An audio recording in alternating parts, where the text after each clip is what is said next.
Hey everybody, it's Tuesday, February 4th, 2020.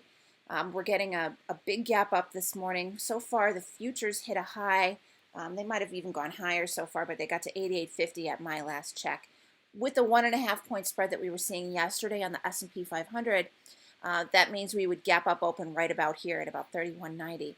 So we'd be gapping up above this 10-20 simple moving average bear cross that we were ready to go into this morning, which would have been our catalyst, the straw that broke the camel's back. This would have gotten us to sell off for sure today, but due to the fact that there was no State of the Union address on board tonight, the market is putting momentum behind Trump, and we're really getting a short squeeze today instead of that rollover that we were expecting to get had we gotten some concrete results out of the caucus last night.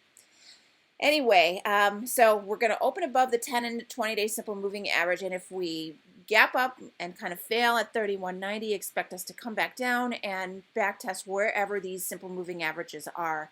Even if we look below them, as long as we hold above 32.76, which was the maximum point that I was saying on the weekend video to look for in order to stay bearish, and this would be your ultimate chance to buy some puts, was a move up that fails against 32.76.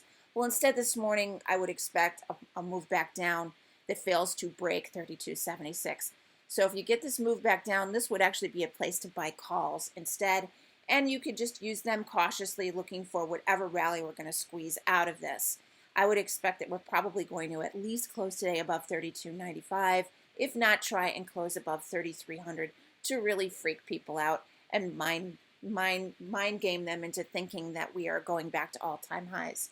No way. I think that maybe what we might end up doing is kissing back to the bull fork median line and dying, or we could even rally all the way to this downtrend that comes down off of the all-time high and die there.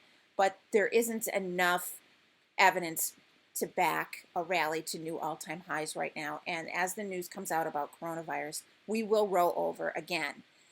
But you have to trade what you see, and as long as we are above this 32.76 level, you probably should be looking at calls, and you should probably either hedge into short put spreads with the puts that you are still holding, or just dump them and wait for a higher move on the S&P to get into a higher strike with them. If we do break down through 32.76, great.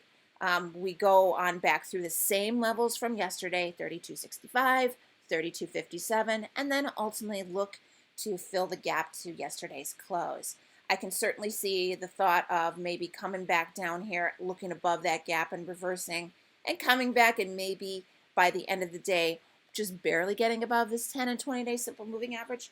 That would be a case where also I would maybe look to buy some puts as well.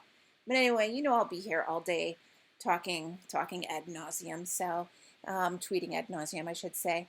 So I just wanted to give you this video in the morning here just to show you where we are at, but it really focuses on the fact that we are going to gap up open over this SMA pair, and we're going to look to make that support. And even if we do look below it, we want to see if 32.7621 holds our support, because if it does, that's the halfway back point for the whole range we've traded in 2020.